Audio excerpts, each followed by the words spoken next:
أكبر الله أكبر لا إله إلا الله الله أكبر الله أكبر ولله الحمد.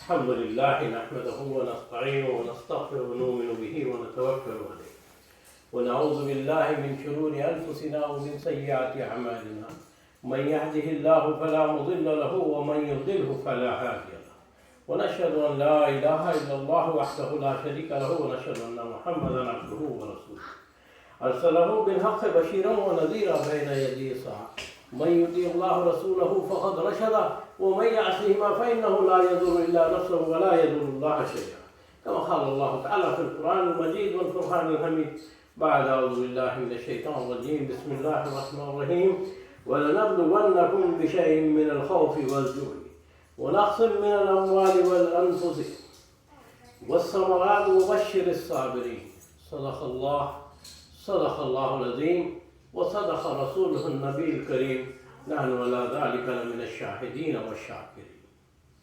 أما بعد إن الله ملائكته يصلون على النبي يا أيها الذين آمنوا صلوا عليه وسلموا تسليما.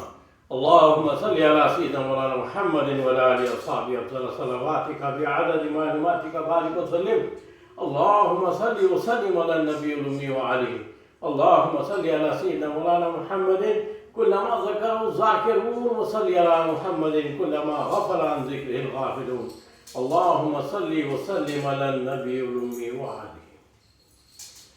اللہ تبارک و تعالیٰ کا ارشاد ہے کہ ہم ضرور تمہیں کچھ ڈر اور بھوک سے، کچھ مالوں اور جانوں اور پھلوں کی کمی سے آزمائیں گے اور صبر کرنے والوں کو خوشخبری سنا دیں. تو اللہ تبارک و تعالیٰ آزمانے کے چیزیں بتایا کہ کس کس طرح سے ہم آزمائیں گے لوگوں کو، کس طرح سے آزمائیں گے، کن باتوں پر آزمائیں گے.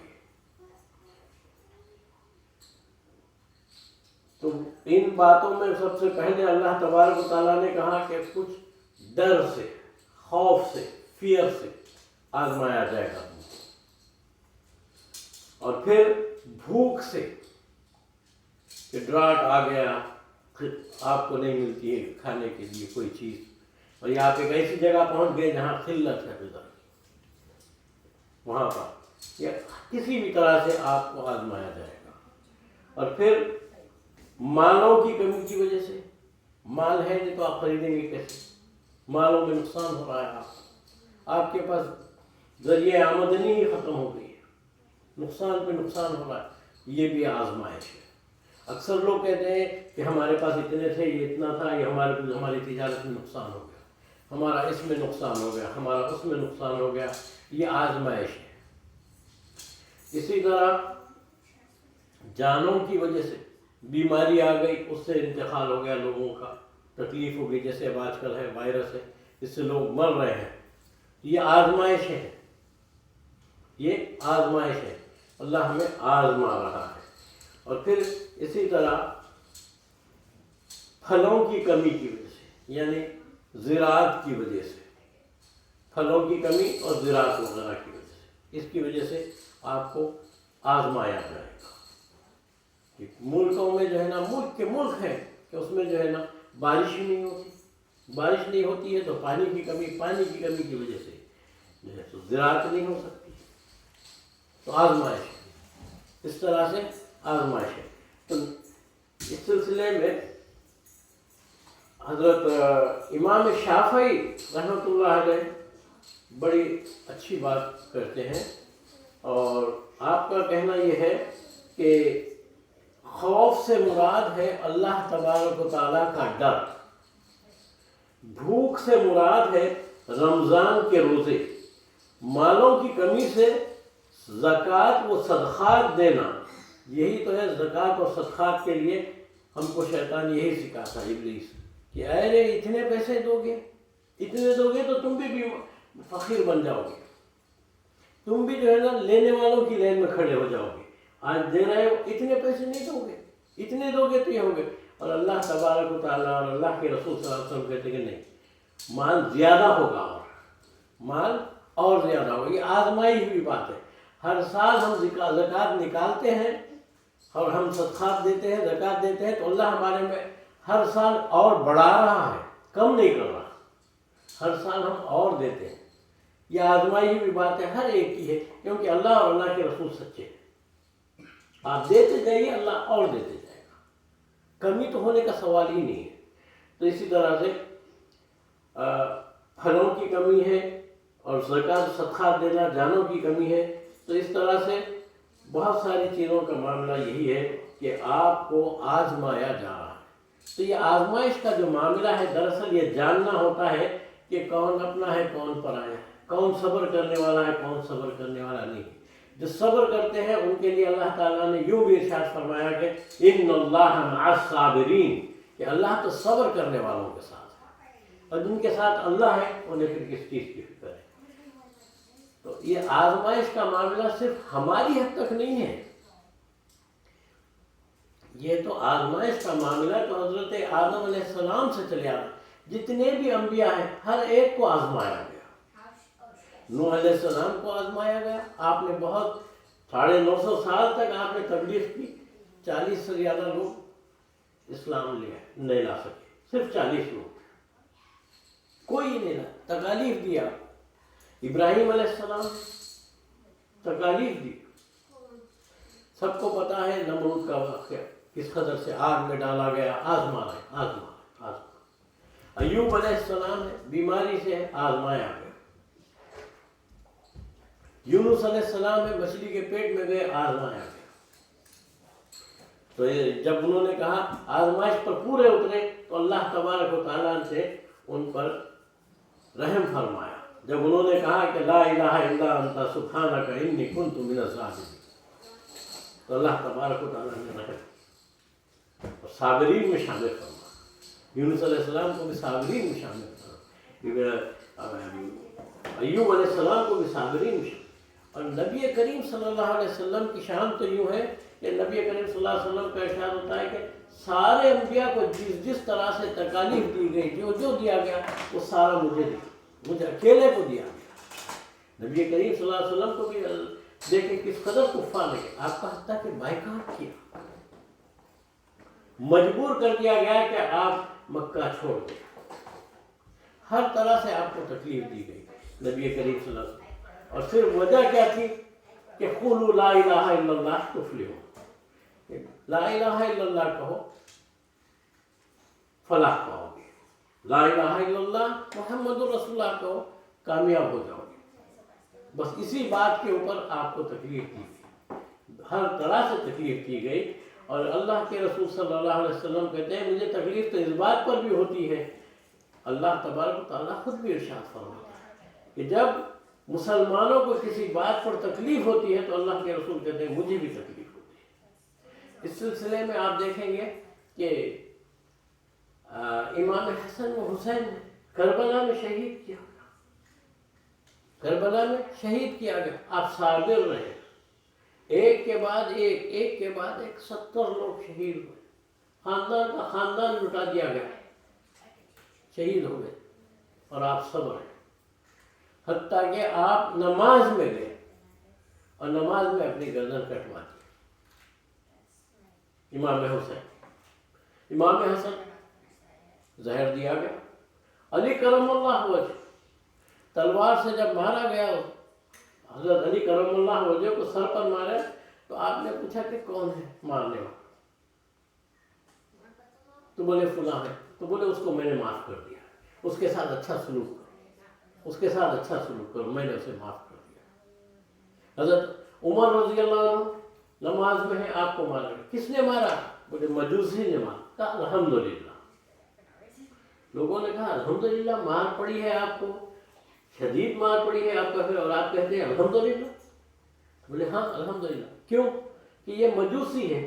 اگر مسلمان ہوتا تو وہ جہنم میں جاتا، اور میرے آقا صلی اللہ علیہ وسلم کو تکلیف ہوتی کہ وہ جہنم میں جا رہا ہے، ایک مسلمان جہنم میں جا رہا ہے. تو حضرت عمر نے کہا کہ اس لیے میں کہتا ہوں کہ الحمدللہ کہ میری وجہ سے کم از کم جو ہے نا، میرے قاتل کی وجہ سے بھی صحیح کہ میرے آقا کو تکلیف ہے. بڑی دور کی سوچتے ہیں. اس لیے اللہ کے ولی جو ہوتے ہیں، جس طرح ہم نعمتیں ملنے پر خوش ہوتے ہیں، وہ مشکلیں ملنے پر خوشی مناتے ہیں. وہ مشہور واقعہ ہے کہ ایک خاتون کہتی ہے کہ مجھے تم سے طلاق چاہیے. کس بات پہ طلاق چاہیے؟ وائی یو نیڈ، کیوں چاہیے آپ کو طلاق؟ تو بولے مجھے نہیں رہنا ہے تمہارے ساتھ، مجھے طلاق چاہیے، میں نہیں رہتی تمہارے ساتھ. تو بولے چلو ٹھیک ہے، کس کے پاس چلیں گے؟ تو بولے چلو حضور کے پاس چلتے. چلے جا رہے ہیں، راستے میں شوہر کو ٹھوکر لگی، گر گیا، خون نکلنے لگ گیا. تو عورت نے کہا مجھے طلاق نہیں چاہیے، گھر چلو، مجھے طلاق نہیں چاہیے. کیوں؟ اب کیا ہو گیا؟ تو بولے میں اتنے زمانے سے آپ کے ساتھ ہوں، ہمیشہ راحت ہی راحت رہی ہے، تکلیف آئی ہی نہیں ہے. تکلیف کا مطلب یہ ہوتا ہے کہ اللہ کی رحمت آتی ہے، ہمارے پاس تو ہے ہی نہیں، تکلیف ہوئی نہیں، میں آپ کے ساتھ رہتی ہوں، تکلیف نہیں. اب اللہ نے ہمیں دے دیا ہے تو ہم نہ رہنا چاہتے. تو تکلیف دینے سے اللہ تبارک و تعالیٰ اپنی رحمت، کسی کو اللہ اپنا پسند کر فرما لیتے ہیں تو اس کو مصیبتوں میں ڈال دیتے ہیں. نبی کریم صلی اللہ علیہ وسلم کا ارشاد یوں بھی ہے کہ میری امت تکالیف میں بھی گزرے گی اور اللہ تبارک و تعالیٰ انہیں خوب نوازے گا. تو اب دیکھیے کہ اگر ہم کو کسی بات پر بیماری میں آ جاتے ہیں، کسی بھی طرح سے ہوتے ہیں، تو اللہ تبارک و تعالیٰ کیا کرتا ہے؟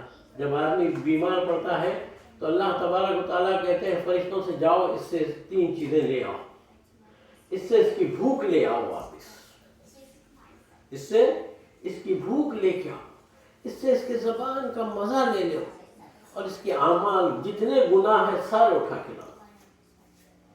تو سارے اعمال لے کے آئے. جب تک اللہ تعالیٰ چاہتا ہے خاموشی رہتی ہے.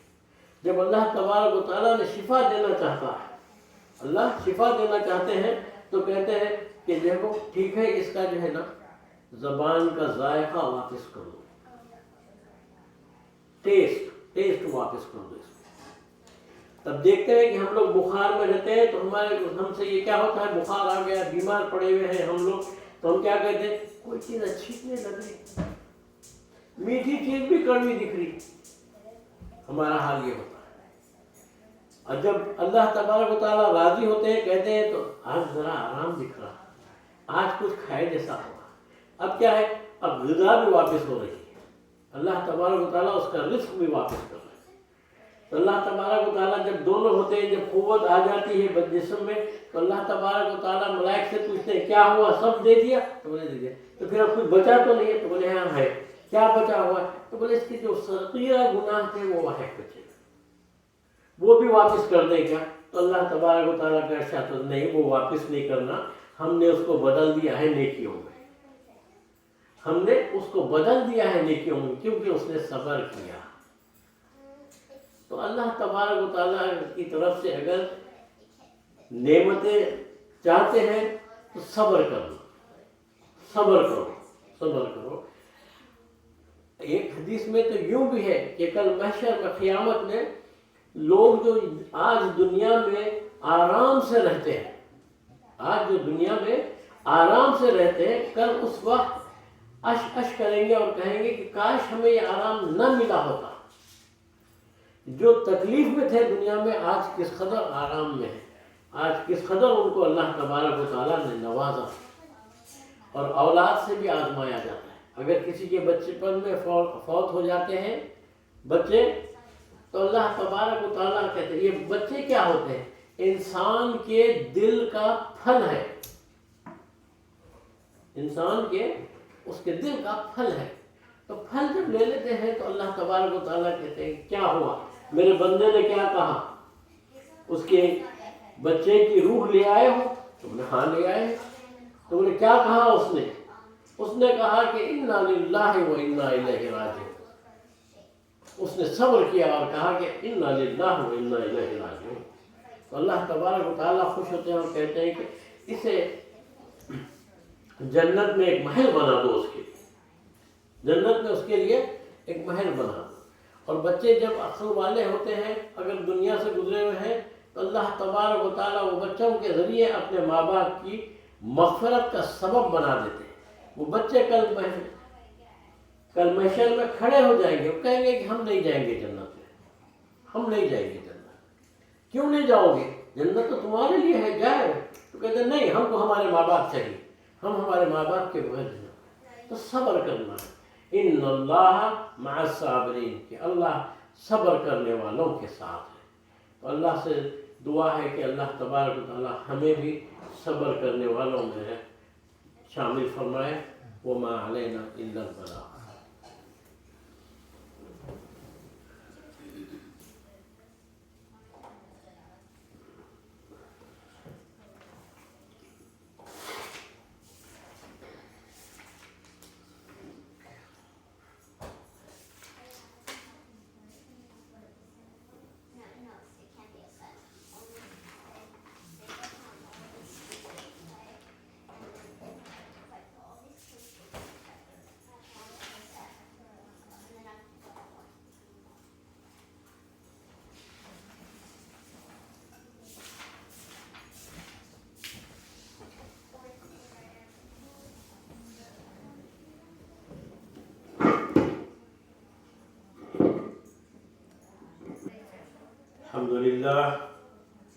الحمد لله حمدا كثيرا كما أمر، وأشهد أن لا إله إلا الله وحده لا شريك له إرغاما لمن جحد به وكفر، وأشهد أن سيدنا نبينا مولانا محمدا عبده ورسوله سيد الخلائق والبشر.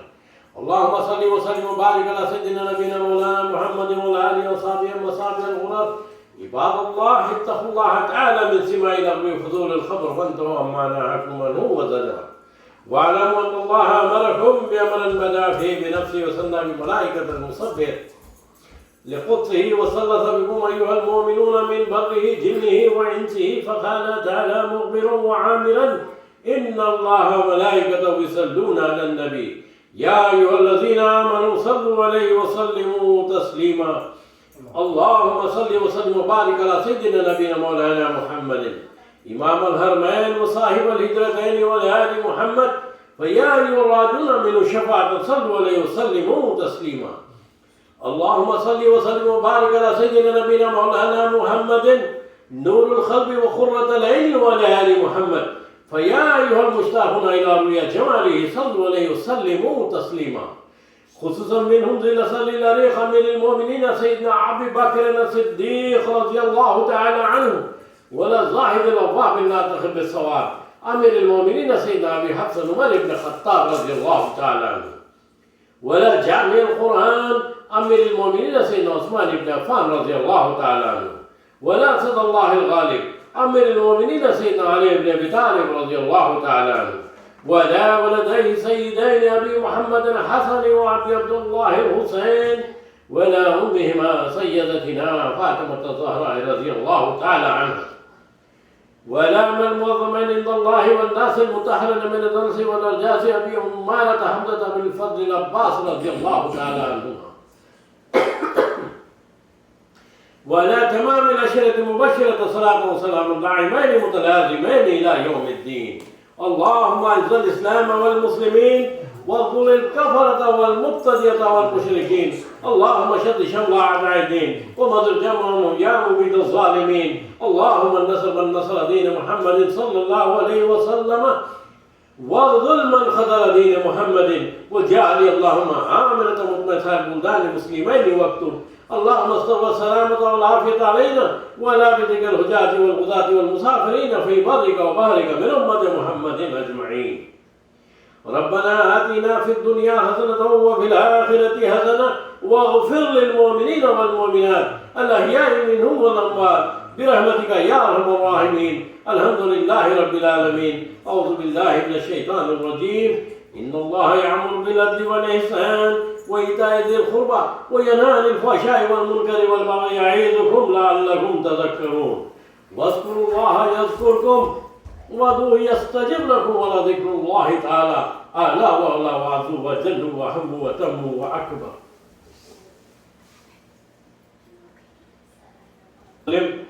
اللهم أنت السلام منك السلام وإليك يرجع السلام. حينا ربنا بالسلام وادخلنا دار السلام. تبارك ربنا وتعاليت يا ذا الجلال والإكرام. سمعنا وأطعنا غفرانك ربنا وإليك المصير. ربنا اغفر وارحم وأنت خير الراحمين. ربنا اغفر لي ولوالدي وللمؤمنين يوم يقوم الحساب. ورب ارحمهما كما ربياني صغيرا. اللهم إنك عفو كريم تحب العفو فاعف عنا يا كريم. فاعف عنا يا كريم. فاعف عنا يا كريم يا أرحم الراحمين يا أرحم الراحمين. اللهم اهدني فيمن هديت وعافني فيمن عافيت وتولني فيمن توليت وبارك لي فيما أعطيت وقني شر ما قضيت إنك تقضي ولا يقضى عليك إنه لا يذل من واليت ولا يعز من عاديت. تباركت ربنا وتعاليت ونستغفرك ونتوب إليك. اللهم إنك عفو كريم تحب العفو فاعف عنا يا كريم. اللهم اغفر لنا قبل الموت وارحمنا عند الموت ولا تعذبنا بعد الموت ولا تحاسبنا يوم القيامة إنك على كل شيء قدير. يا حي يا قيوم يا حي يا قيوم برحمتك أستغيث. يا حي يا قيوم برحمتك أستغيث. إن الله وملائكته يصلون على النبي يا أيها الذين آمنوا صلوا عليه وسلموا تسليما. اللهم صل على سيدنا مولانا محمد وعلى آله وصحبه وبارك وسلم. سبحان ربك رب العزة عما يصفون وسلام على المرسلين والحمد لله رب العالمين. إن شاء الله سلام کرتے ہیں.